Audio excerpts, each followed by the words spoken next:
Hey, how are you today? Hopefully the wind's not too hard and we can sit down and have a wee bit of a chat of what happened today here in Castor at Our Lady of Grace Catholic Church. There's a visiting priest in here who for the next 4 weeks is going to do a series of revealing homilies on indigenous peoples. I'm going to come down on the Reverend Joseph Jacobson right now, and you're lucky I didn't say anything while I was at church because you're about to get an earful for me. The first thing that he said during his homily was, well, you can't really blame the priests and the brothers for the abuse. The abuse didn't start happening until the government took over the residential schools, and it was the lay people who did it. What a pile of horse manure. You just push reconciliation back decades. And then he said about a chief who was up at Slave Lake that he's a friend with, and he didn't know what to call him, whether they call him indigenous or First Nations. And apparently the chief said, well, you can call me Indian. How's that sound? But then he came back and said, and referred to collectively all indigenous people as Indians. And that's wrong. It's so terribly, terribly wrong.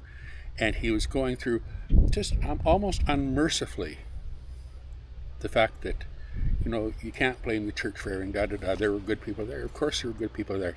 But even Martin Luther King, when he talked, realized that good people, when they're silent and don't say anything about things, are just as guilty as the people who are committing the acts themselves. If you don't believe that the priests and the brothers, and I'm a Catholic, we're not out there committing abuse in large numbers, then you don't deserve to be a priest, because you know that was happening. It was happening across the country and in the United States and in any institutionalized place like Mount Cashel in Newfoundland, because not only the native people that priests and brothers have abused over the years. The school that I went to, St. Mary's Salesian, which was a boys' school, had an issue with a brother who was molesting the students. But Joseph Jacobson, my wife Karen and I know, like I said, I should have said something there, and I apologize to my friends in the Indigenous First Nations community. I should have said something right then and there. He's back here for the next 3 weeks. I think we should all be standing there on Sunday like a force, not allowing him to go inside those doors. I'm going to be taking the complaint up with the Archdiocese. This sort of thing has got to stop.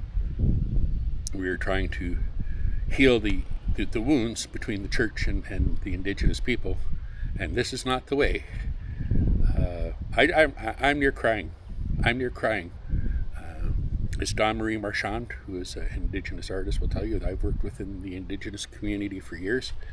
I'm an ally to Idle No More and many other of the associations within the Assembly of First Nations. I'm appalled. I'm literally appalled.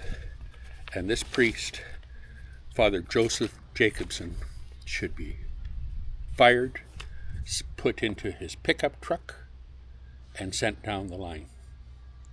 So I'm pleading with the Archdiocese, get him the hell out of here, because I will take him out myself with protesters and stuff like that. He is not going to walk a single step into our church again. He trivialized an entire matter that is so tragic and so painful for people, that the addiction and the suicides and the rapes are just too hard and too unfathomable to think of. And like I say, it's not just the indigenous people. Any type of institutionalized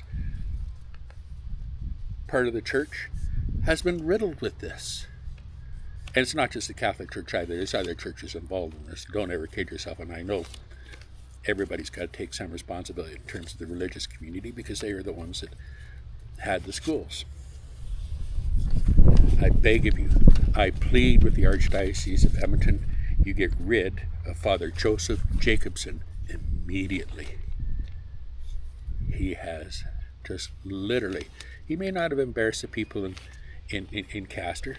This is a very conservative area. They've been racist for years. It's been a racist area. I mean, they're going to give me hell for calling them racist, but what the hell? Call it for what it is, right? And because some of them were laughing when he used the term Indian, as if it was appropriate. It's not appropriate. If one guy tells you to do it, that's fine, but that doesn't mean that you paint the other people with the same brush. They're not Indian. They're indigenous. They're First Nations. Get over it.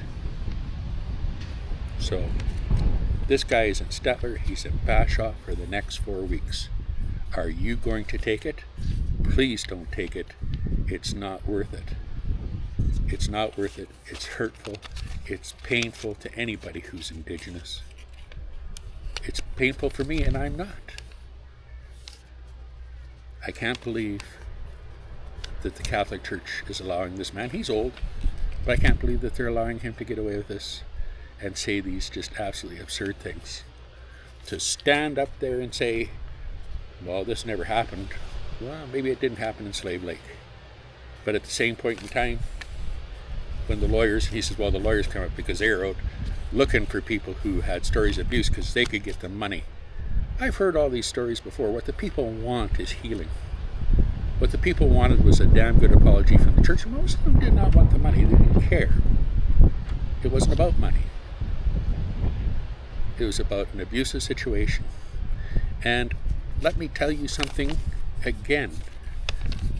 Father Joseph Jacobson. Karen and I know five people who were sexually assaulted, raped, and bore children from priests or brothers. And I'm sure that Father Paul Kavanaugh, who works at the Archdiocese of Edmonton's office, can probably mention quite a few more. Let's get rid of this guy. He's got to go. Until next time, let's hope that I have something a lot more pleasant to say. Have a good night.